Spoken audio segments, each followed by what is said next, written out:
yaghibuna bihi an syuhudi anfusihim bi syuhudi mahbubihim. Jadi para walinya Allah, para kekasihnya Allah itu mereka yaghibuna an syuhudi anfusihim. Jadi mereka tidak menyadari, tidak merasakan kehadiran dirinya sendiri.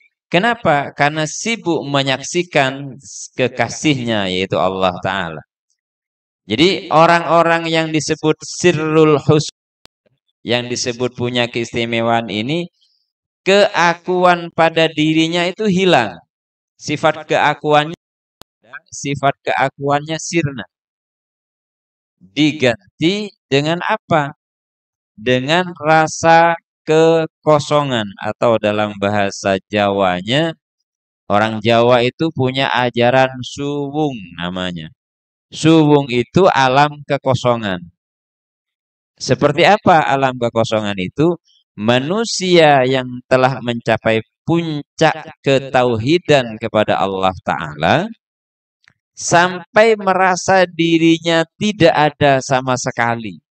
Aku ini tidak ada, yang ada hanya Allah. Sehingga setiap gerak langkahku, pembicaraan melalui lisanku ini semuanya adalah Allah yang menggerakkan.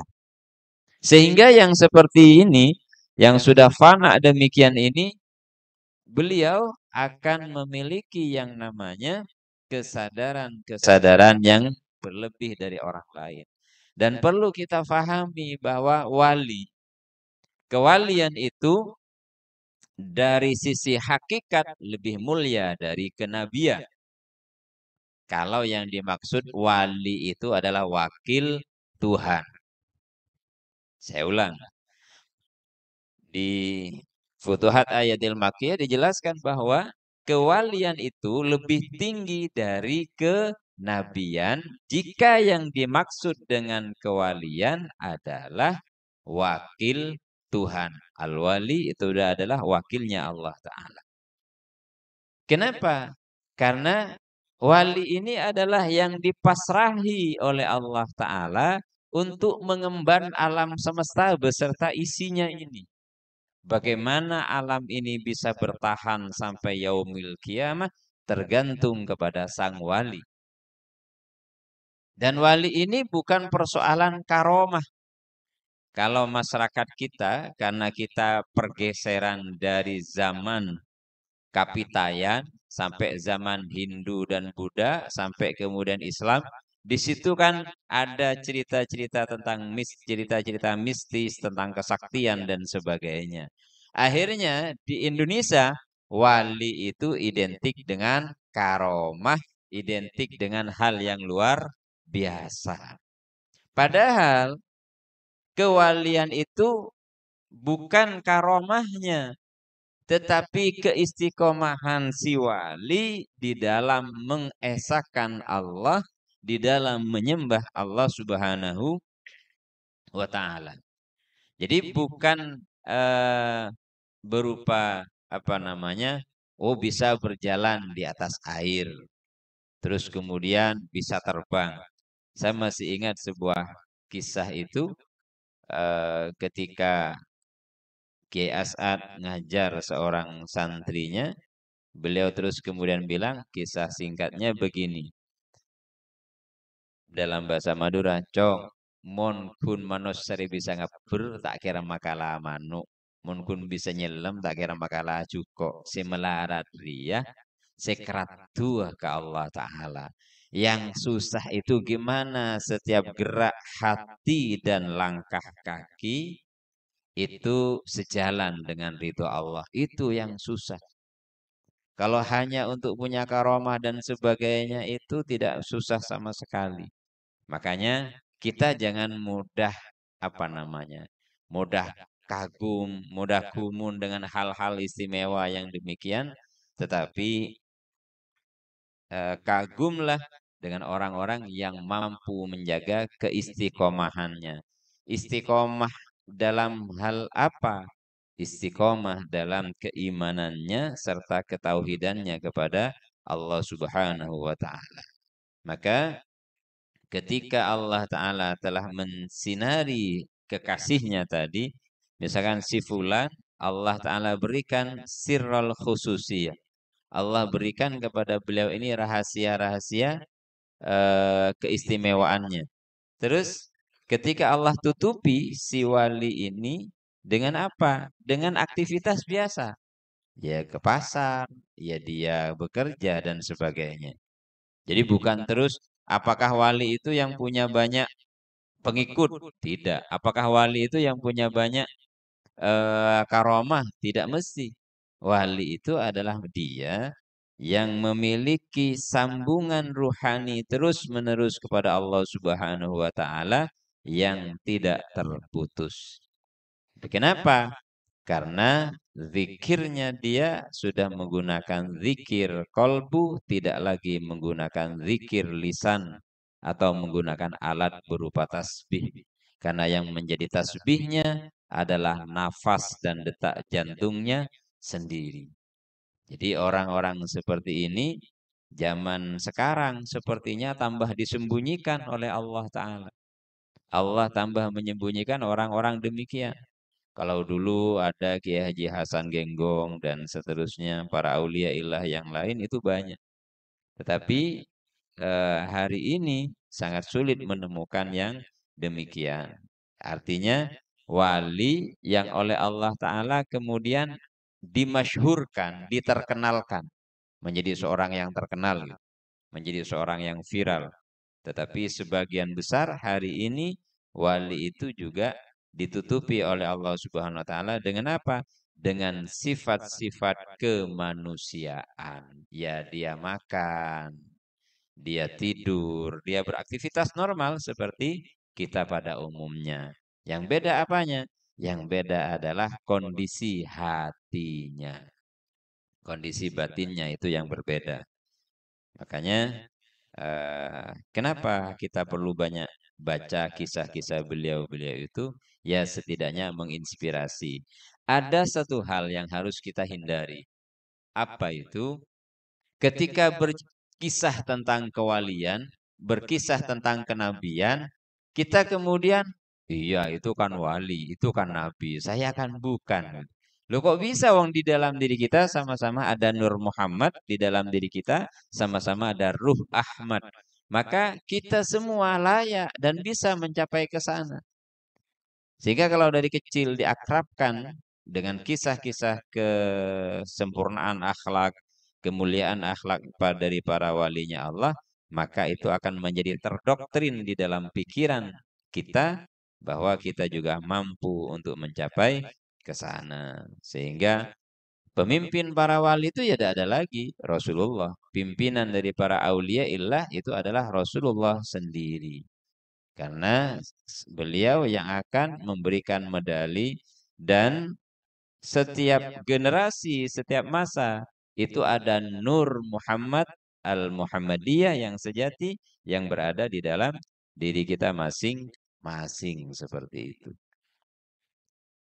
Ya walaupun kisah-kisah para walinya Allah itu dalam proses riyadhahnya ya macam-macam. Kalau yang pernah kita kisahkan dalam majelis ini diantaranya adalah Al-Imam Junaid Al-Baghdadi yang akhirnya dapat pencerahan karena Imam Junaid itu sebagai seorang pegulat, ya sebagai seorang pegulat olahragawan berarti yang suatu saat harus rela mengalah kepada seorang tua yang ingin menang adu gulat dengan Imam Junaid karena inginkan hadiah. Karena gubernur pada masa itu bilang bahwa siapa yang mengalahkan Junaid, dia akan mendapatkan hadiah 2 kali lipat dari yang akan diterima oleh Junaid kalau Junaid itu menang. Gitu. Akhirnya apa? Pak tua ini bilang, tolong kau ngalah nanti kalau tidak ada yang mau melawan. Tidak ada yang mau melawan. Karena Imam Junaid pada saat itu sudah juara nasionalnya lah gitu. Jadi nggak ada yang mau. Hanya majulah orang tua ini terus ketika sudah berhadapan saling gulat beliau berbisik, aku dzurriyyatur rasul. yang sekarang dalam keadaan kelaparan, aku punya anak dan istri. Tolong mau sudikah engkau kalau mengalah, bukan kalah, mengalah. Hanya betul bisa dikalahkan oleh si tua ini. Yang ternyata beliau betul adalah Dzurriyyatur Rasul yang mengalami masalah ekonomi pada masa itu. Nah, malam harinya Imam Junaid itu tidur.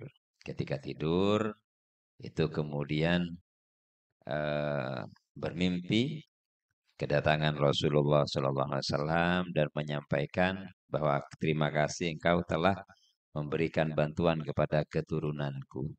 Karena kebaikanmu kepada keturunanku dengan mengorbankan nama besarmu sebagai seorang pegulat itu enggak gampang loh. Dia seorang yang sudah terkenal, pas sorongala ke orang yang umur sebitek. Imam Junaid waktu itu kalau nggak salah di bawah sebelum 40 usianya.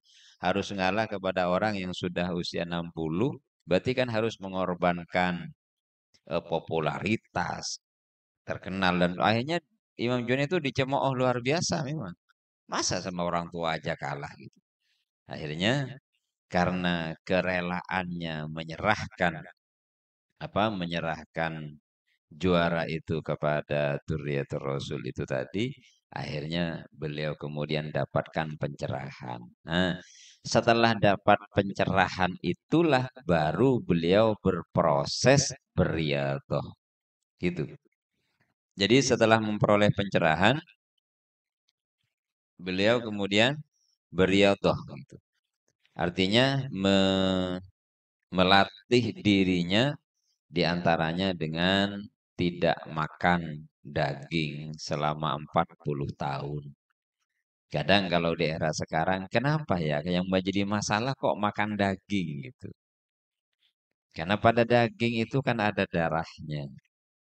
Dan pada daging itu ada sifat buas. Karena kalau tidak punya sifat buas, tidak akan makan daging. Pemakan daging atau karnivora itu adalah ya singa, harimau, dan sejenisnya. Maka kalau kita pengen jadi orang hebat, jadi petarung yang banyak makan daging. Disindir dikit langsung tersinggung gitu. Sensitif kemudian. Jadi tidak perlu ngamalkan ayat kursi untuk menjadi seorang pemberani, tidak perlu. Karena ayat kursi itu diturunkan oleh Allah Ta'ala bukan untuk menjadi amalan bacaan kesaktian, bukan. Ini kan berubah. Ayat kursi dibaca 40 hari. Ya karena yang ngomong pernah ngamalkan gitu ya.